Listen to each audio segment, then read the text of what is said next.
来看，瑞典最近有一份报告指出，讲中国的核弹去年增加60粒，是世界各国增加上济的国家哦。目前嘛，计共有410粒咯。预估讲2030年哦，中国会有超过1000粒的核弹。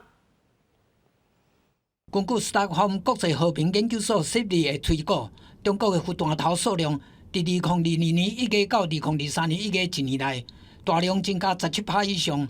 虽然比美国和罗西亚总数9000几粒的核弹头比例也小，但过增加的幅度却引起国家的关注。China, in particular, we register a significant increase in the number of nuclear warheads over the past year, up from 350 warheads to 410. 这几个少数的核武大国发射核弹头的比例，合作核武铁三角，包括陆地发射的洲际弹头飞弹 ICBM， 甲江南发射的 SLBM。阁有安装伫大型轰炸机的核弹头远程巡游飞弹，因为中国伫空中甲水下这两个平台和美罗差真多，所以2021年卫星翕到中国伫西北地区起造上少250座 ICBM 地下发射器，相关的国家拢真关心。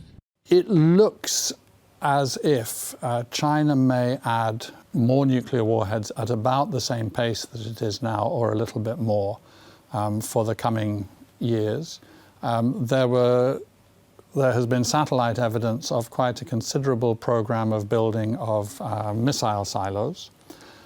So I would estimate approximately that it might have 1,000 nuclear warheads by some point in the early 2030s. 虽然美罗双方先后退出核武裁减条约，像是俄乌战争和现阶段无可能有任何谈判，但过势不离保持乐观，认为美罗甚至中国有可能透过无效管道继续对话。公视新闻徐嘉玲编译。